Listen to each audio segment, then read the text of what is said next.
औज़ुबिल्लाहि मिनश्शैतानिर्रजीम बिस्मिल्लाहिर्रहमानिर्रहीम अल्लाहुम्मा सल्लि अला मुहम्मद व आले मुहम्मद। मोमिनीन कराम, आपके गुस्ल के बारे में काफ़ी सवालात आए हैं। गुस्ल की अक़साम, तरीक़ा, तमाम तफसीलात हम बता चुके हैं कि गुस्ल कौन कौन से हैं, ख़वातीन के, मर्द के, मुश्तरका जो भी गुस्ल हैं, तरीक़ा हर चीज़ बता चुके हैं।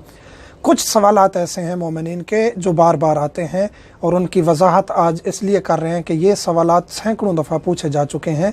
अहम तरीन सवालात हैं, दुरुस्त सवालात हैं, मोमिनीन अपनी जगह पे दुरुस्त हैं। ये सवाल उनके जहन में आते हैं, उन सवालात का जिक्र करेंगे और उनके इंशाअल्लाह जवाब देंगे। पहले ये है कि क्या गुस्ल से पहले या बाद में वज़ू या मसह की ज़रूरत है। ये मर्द और ख़वातीन के हकाम हम मुश्तरका बताते हैं। जहाँ फ़र्क होगा मर्द और ख़ातून का, वहाँ हम इंशाअल्लाह ज़िक्र कर देंगे कि ख़ातून के लिए ये हुक्म है, मर्द के लिए ये हुक्म है। गुस्ल से पहले भी वज़ू की ज़रूरत नहीं है, गुस्ल के बाद भी वज़ू की ज़रूरत नहीं है, जो भी गुस्ल हो। इसी तरह गुस्ल से पहले मसह की ज़रूरत नहीं है, गुस्ल के बाद मसह की ज़रूरत नहीं है, कोई भी गुस्ल हो।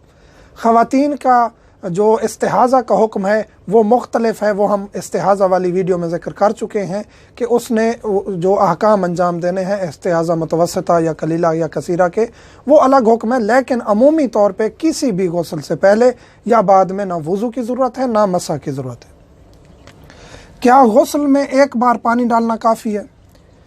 एक दफ़ा आपने पानी डाला है, शावर के नीचे हैं या पानी डाल रहे हैं, किसी भी सूरत में एक दफ़ा आपने सर धो लिया, दाएं साइड धो ली, बाएं साइड धो ली, सर गर्दन समेत धोना है। एक दफ़ा धो लिया, यकीन हो गया कि निजासत जिस्म पे नहीं थी, धो लिया है तो गुस्ल हो चुका है।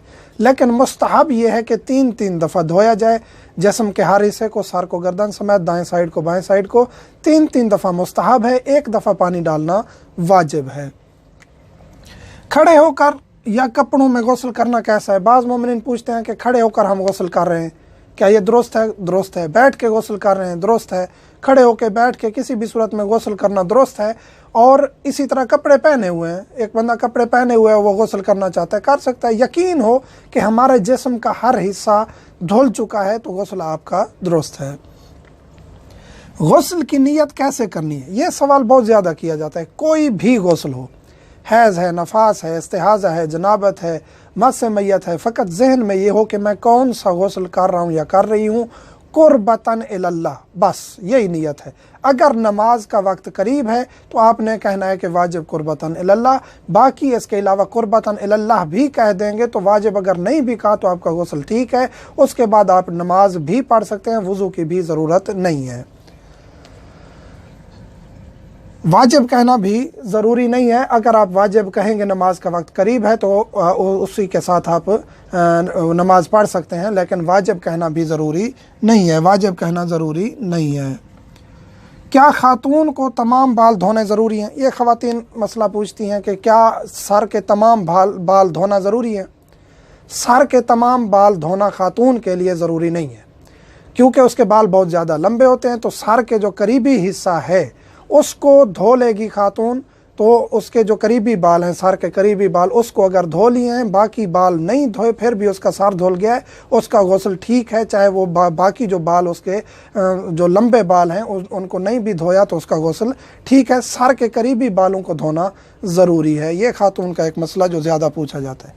गुस्ल से पहले कुली वगैरह करना कैसा है? जी, गुस्ल से पहले हाथ धोना, कुली करना, नाक में पानी डालना 3-3 बार, ये मुस्तहब है, वाजिब नहीं है। गुस्ल से पहले ये मुस्तहब है। और गुस्ल से पहले एहतियातन जो है इंसान निजासत को जिस्म से दूर कर ले, फिर गुस्ल करे ताकि उसका गुस्ल यकीनी तौर पे दुरुस्त हो जाए। गुस्ल के दौरान हदस असगर हो जाए, गुस्ल के दौरान गुस्ल कर रहे हैं, आपको पेशाब आ गया है, पखाना किया आपने, री खारिज हो गई है, इस सूरत में क्या हुक्म है? गुस्ल आप कंटिन्यू करेंगे या गुस्ल ख़त्म हो चुका है दोबारा से करना ज़रूरी नहीं है।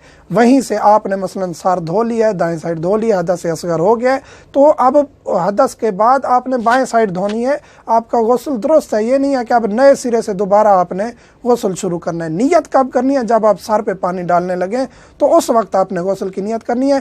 फिर हर हिस्से को धोते वक्त नियत करना नहीं है ज़रूरी, फ़कत एक दफ़ा आप नियत कर लेंगे तो ये काफ़ी है। ये भी सवाल बहुत ज़्यादा किया जाता है कि नियत कब करनी है। गुस्ल के दौरान हदस असगर हो जाए, यानी हदस असगर की वजाहत कर चुके हैं कि जिन चीज़ों से वज़ू टूट जाता है, री खारिज हुए, पेशाब आ गया, पखाना आ गया, तो इस सूरत में आपने वहीं से गुस्ल को कंटिन्यू करना है, नए सिरे से गुस्ल नहीं करना। हाँ, इस गुस्ल में एक फ़र्क यह है कि यह गुस्ल तो आपका दुरुस्त हो जाएगा, लेकिन इस गुस्ल से आप नमाज नहीं पढ़ सकते, क्योंकि आपके गुस्ल के दौरान हदस असगर हो गया था। इस गुस्ल के बाद आप नमाज के लिए वज़ू करेंगे, बाकी आपका गुस्ल वहीं से कंटिन्यू करेंगे और गुस्ल भी ठीक है, नमाज के लिए आपको वज़ू करना पड़ेगा।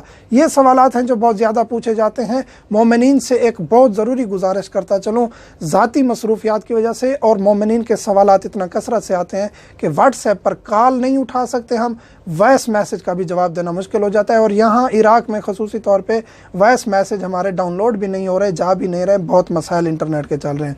और वैसे भी वॉइस मैसेज सुनना काफ़ी देर हो जाती है, एक मसला होता है और 5-5, 6-6 मिनट का वॉइस मैसेज आ जाता है। तो वॉइस मैसेज और कॉल से माजरत चाहते हैं मोमिनीन से। जो अगर पर्सनल सवाल यूट्यूब पे कमेंट नहीं कर सकते, मोमिनीन एतराज़ करते हैं कि आप यूट्यूब चैनल की तशहीर के लिए ऐसा कह रहे हैं, ऐसा नहीं है। हमें कोई तशहीर आज तक किसी मोमिन को नहीं कहा कि हमारे चैनल को सब्सक्राइब करें, लाइक करें, शेयर करें, हमें इस चीज़ की ज़रूरत नहीं है।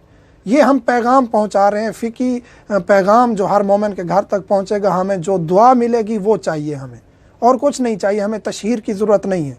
तो यही है, अर्ज़ करनी है कि लिख के अगर सवाल भेजेंगे व्हाट्सएप पर, इंशाअल्लाह हम उसका जवाब देंगे। अल्हम्दुलिल्लाह।